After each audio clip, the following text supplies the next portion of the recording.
Now we've already demonstrated Friedel-Crafts alkylation in a laboratory, but let's talk about this reaction here.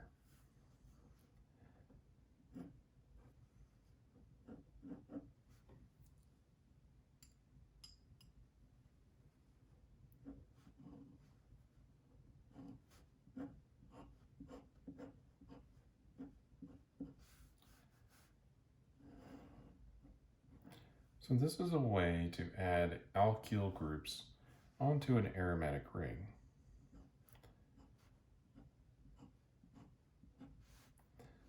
And I'm being careful with my choice of alkyl groups, and you'll see why.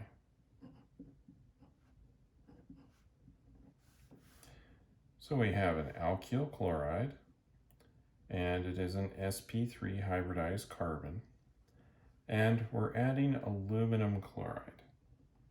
It is also possible to perform this reaction using iron chloride.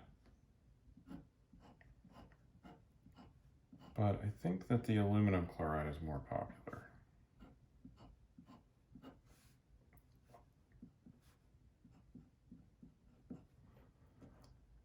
This has a very similar mechanism to the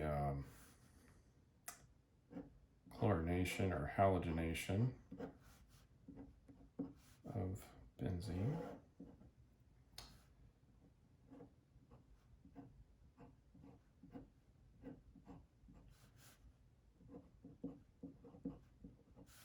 So just another example.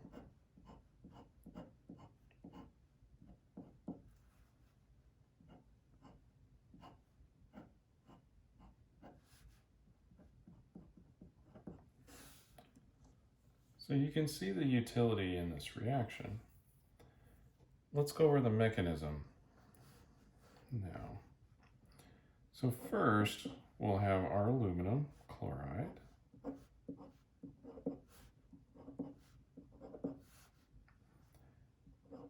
And we have our alkyl chloride, alkyl halide. And we're going to undergo coordination with our catalyst. So again, very similar to the halogenation mechanism.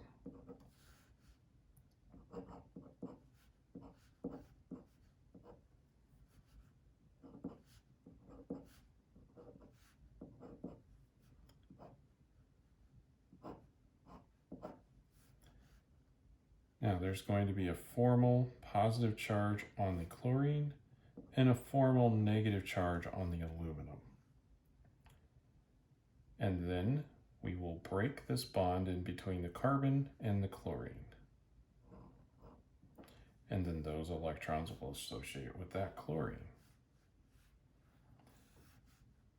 That is going to generate aluminum tetrachloride,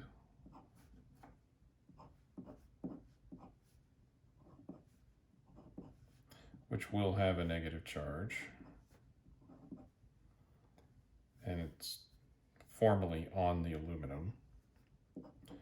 But now we can see what else we've made. We've generated a carbocation. Now this is very electrophilic, very reactive. And so now our benzene ring is going to attack that.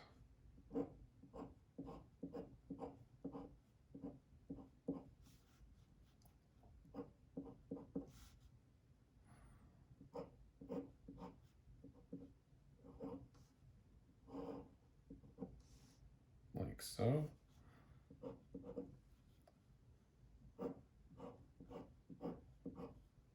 Generate the iridium ion.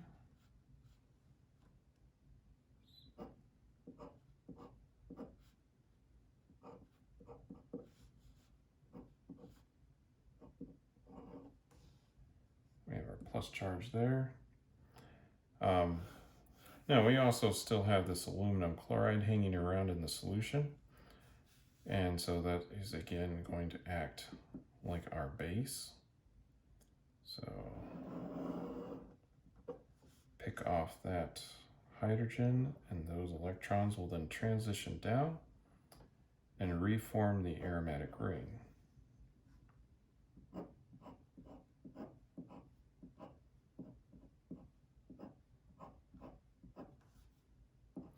And we'll regenerate our catalyst and generate some hydrochloric acid, or HCl. Now, if you do this reaction, you may notice that there's like this cloudy vapor kind of coming out. That is hydrogen chloride coming out. So you probably don't want to breathe that reaction. Now, it's also possible to generate electrophiles using acids.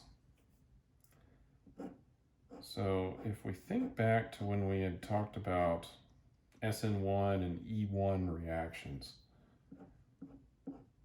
you may recall that we generated carbocations during that process. And so we can take advantage of that same process to generate carbocations here. So instead of starting from the chloride, we're starting with an alcohol. And to generate a carbocation, we'll need a good leaving group. So we'll need to protonate this alcohol. So we could add either sulfuric acid, or probably a little better is phosphoric acid.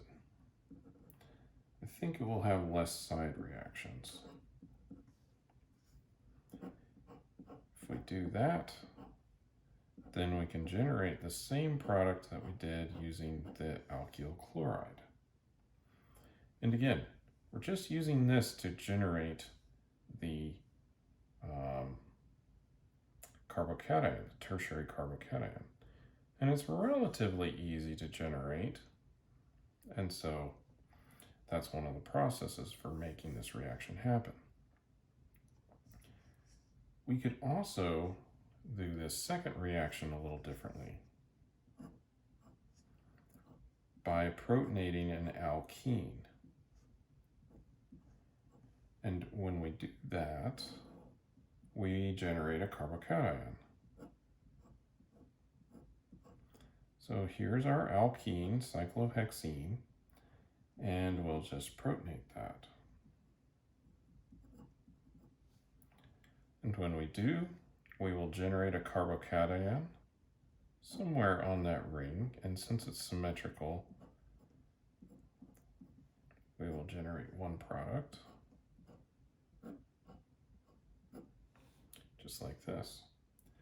So those are a few options. Now, the Friedel-Crafts alkylation is generally thought of as this aluminum chloride or catalytic process. But it's also possible to alkylate using other methods for generating our carbocation.